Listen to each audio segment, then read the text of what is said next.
Assalamualaikum dan salam Sarawak Maju Makmur bersama saya Fatin Syahira Rosti.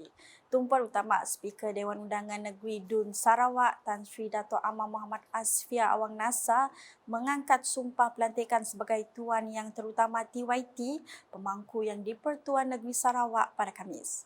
Istiadat angkat sumpah pelantikan tersebut berlangsung di bilik menghadap utama Astana Negeri Petrajaya Kuching tepat jam 4 petang. Hadir menyaksikan sumpah pemangkuan itu ialah Premier Sarawak, Datuk Petinggi Tan Sri Dr. Abang Abdul Rahman Zohari Tun Dato' Abang Openg dan Hakim Mahkamah Tinggi Kuching Yang Arif Datuk Dr. Alwi Abdul Wahab.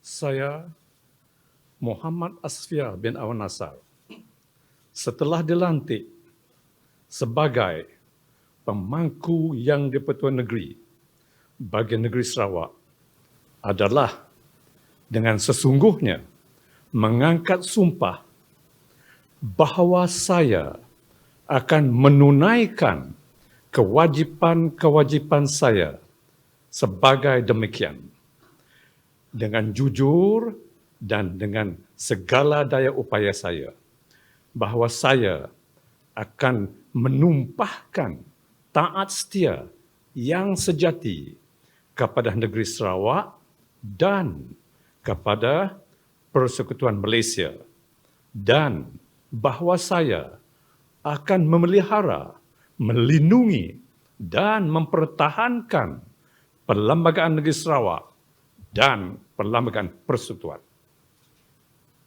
Terdahulu, Datuk Petinggi Tan Sri Abang Zohari telah membaca surat cara pelantikan yang telah diperkenan oleh Sri Paduka Baginda yang di-Pertuan Agong dari Istana Negara, Kuala Lumpur sebelum menyaksikan upacara menandatangani surat pengisytiharan. Tan Sri Dato' Amar Muhammad Asfia dilantik untuk menyandang tanggungjawab berkenaan berkuat kuasa 16 Ogos sehingga 17 September 2023 berikutan TYT yang di-Pertuan Negeri Sarawak. Tun Pehin Sri Abdul Taib Mahmud kini masih dalam proses pemulihan kesihatan di luar negara. Tun Pehin Sri Abdul Taib sebelum ini berada di Turki untuk bercuti sebelum berhadapan dengan masalah kesihatan dan menjalani prosedur pembedahan ringan. Sebelum ini, Tan Sri Dato' Amar Muhammad Asfia juga pernah memangku jawatan berkenaan sebanyak 5 kali dan kali terakhir adalah pada 1 Disember 2019 hingga 11 Januari 2020. Dalam masa sama, beliau memegang jawatan sebagai Speaker DUN Sarawak sejak 15 Januari 2000 dan akan berakhir pada November depan. Tan Sri Dato' Amar Muhammad Asfia merupakan lulusan undang-undang daripada Leeds University England dan memperoleh Barrister at Law dari Temple London. Beliau memperoleh ijazah lanjutan dalam bidang pengurusan pelabuhan dan perkapalan dari University of Wales, Cardiff selain bertugas sebagai penasihat Undang-Undang Perbadanan Kemajuan dan Perindustrian Kayu Sarawak dari tahun 1974 hingga 1976, termasuk sebagai peguam cara dan peguam bela dari tahun 1976 hingga 2000. Sejak tahun 2002, beliau dilantik pengerusi tetap Parti Pesaka Bumi Putra Bersatu PBB Sarawak dan pengerusi jawatan kuasa Perlembagaan Parti PBB Sarawak. Beliau juga merupakan bekas ahli Dewan Undangan Negeri Sarawak bagi DUN Kuala Rajang dari tahun 1979 hingga 1983 dan DUN Serdeng Semop dari 1991 hingga 2011. Turut hadir ialah Timbalan-Timbalan Premier Sarawak, Dato' Amar Douglas Ugambas dan Datuk Sri Profesor Dr. Sim Koo Hian serta Setiausaha Kerajaan Sarawak, Dato' Amar Muhammad Abu Bakar Marzuki. Laporan seterusnya, Premier Sarawak, Datuk Petinggi Tan Sri Dr. Abang Abdul Rahman Zohari Tun Dato' Abang Openg telah menerima kunjungan hormat daripada The Institution of Engineers Malaysia, IEM, di pejabatnya di Kuching pada Khamis. Rombongan tersebut diketuai oleh Presiden IEM, Engineer Profesor Dr. Norlida Bunyamin.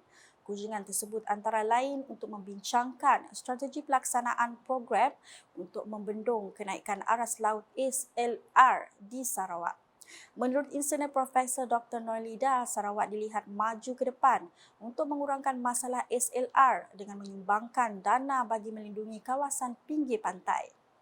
Kawasan tepi laut akan mengalami hakisan, dan bila ada hakisan banyak benda akan hilang, dan juga dermaga, jalan raya akan pecah, dan semasa monsun air akan naik. So masalah itu tengah di mitigate oleh this project.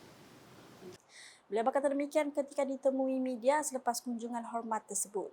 Sementara itu, mantan pengerusi IEM, Dato' Insinyur Janang Bungsu, turut memaklumkan kerajaan negeri amat menyokong usaha IEM dalam menangani masalah SLR. Katanya setakat ini kerajaan negeri telah memberikan dana permulaan sebanyak 70 juta ringgit dan dana tambahan sebanyak 30 juta ringgit untuk projek berkaitan.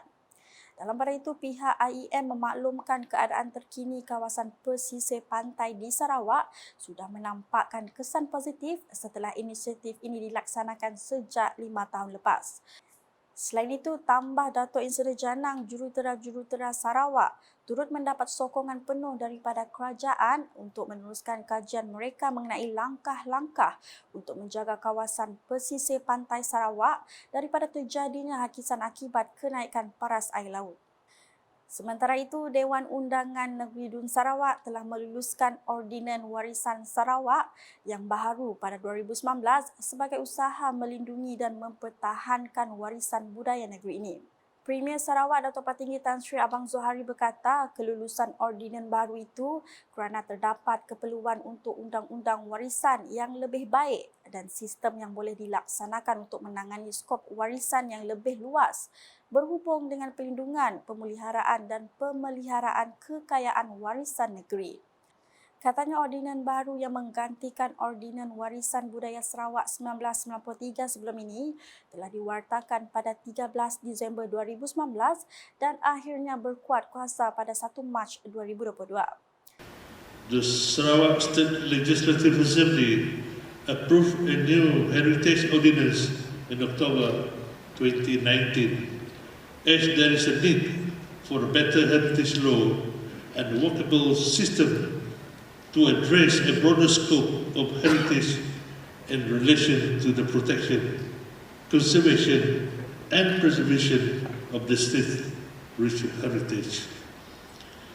The Sarawak Heritage Ordinance 2029, which replaced the previous Sarawak Cultural Heritage Ordinance 1993, was gazetted on the 13 December 2019 and finally come into force on the 1st March 2022. Beliau berkata demikian dalam teks ucapannya yang dibacakan oleh Menteri di Jabatan Premier Sarawak, Dato' John Sikitayai ketika merasmikan persidangan pemeliharaan warisan dan budaya antarabangsa Inherit 2023 di Universiti Teknologi Sarawak UTS Sibu pada Rabu.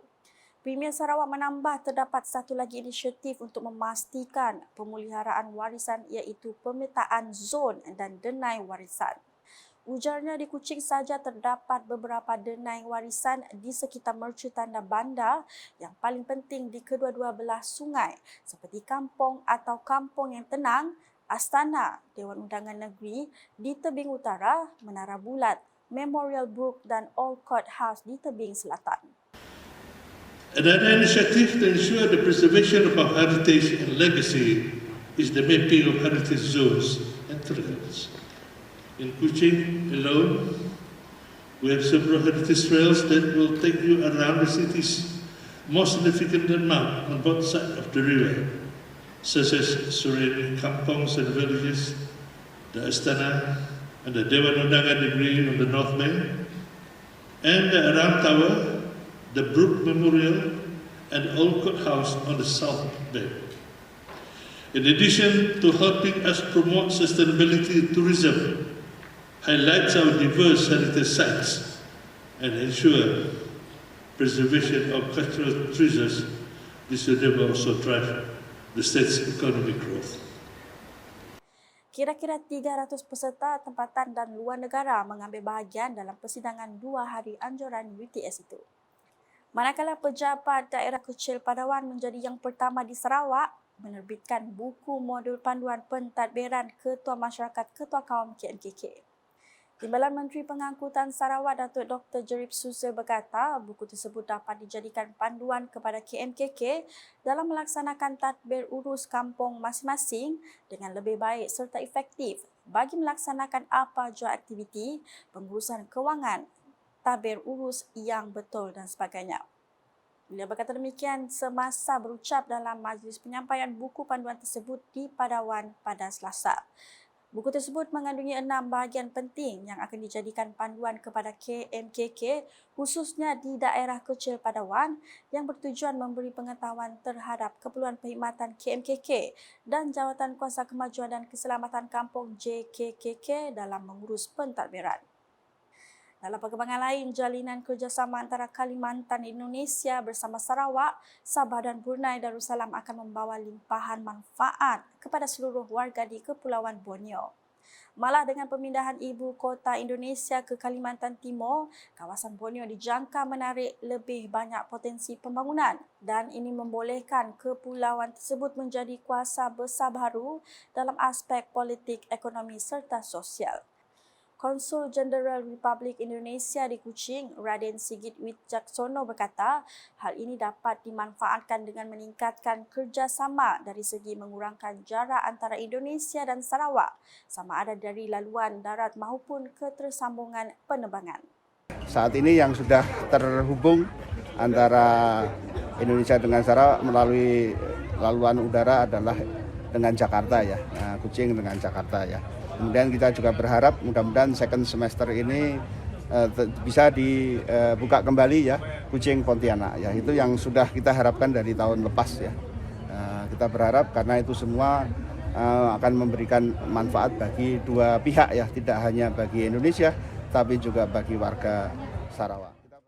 Dia berkata demikian ketika ditemui media selepas majlis upacara peringatan Hari Ulang Tahun Kemerdekaan Republik Indonesia ke-78 di Kuching pada Khamis.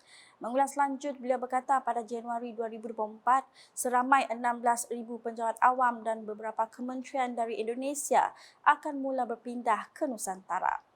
Dan nanti bulan Januari juga mulai berpindah sejumlah 16,000 dari civil servant dan dari beberapa ministry ya akan berpindah ke ibu kota.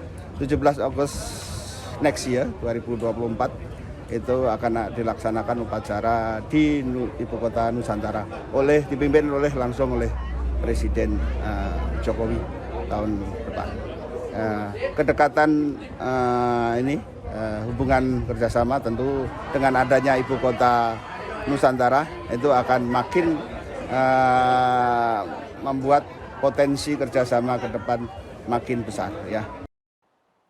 Di Bintulu pula, sebanyak 14 buah tukun tiruan telah dilabuhkan di Kampung Hilir Kuala Tatau dengan melibatkan kos sebanyak RM428,000. Difahamkan, program keempat yang dilaksanakan oleh Jabatan Perikanan Laut Sarawak JPLS selepas matu, balingan dan ikan ini melibatkan tukun tiruan jenis penghalang pukat tunda yang merupakan idea hasil seni perbincangan dan libat urus antara JPLS dan nelayan di sekitar Kuala Tatau.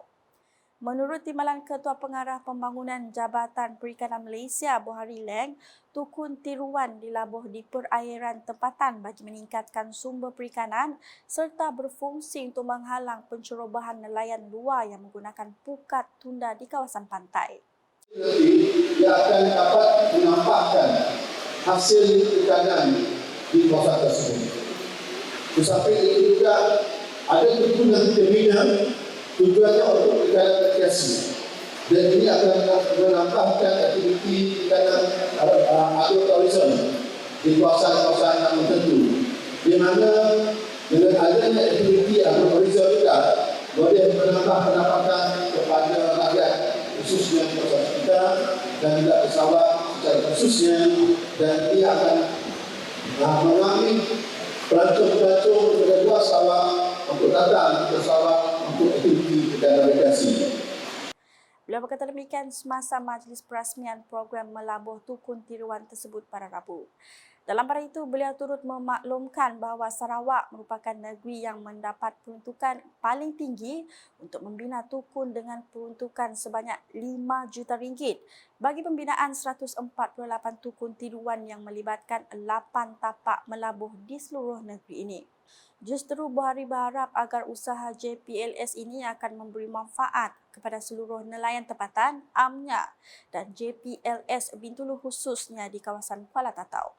Beliau juga berharap supaya usaha ini dikembangkan ke seluruh perairan Sarawak. Sekian edisi malam bersama saya Fatin Syairah Rosti. Berita lebih lanjut boleh didapati di semua platform media sosial UKAS termasuk portallukas.sarawak.gov.my dan UKAS channel di YouTube. Sebelum mengakhiri buletin edisi malam ini, saksikan sorotan Majlis Upacara Peringatan Hari Ulang Tahun Kemerdekaan Republik Indonesia ke-78 di Kuching pada Khamis. #Saluran Informasi Rakyat. Salam UKAS.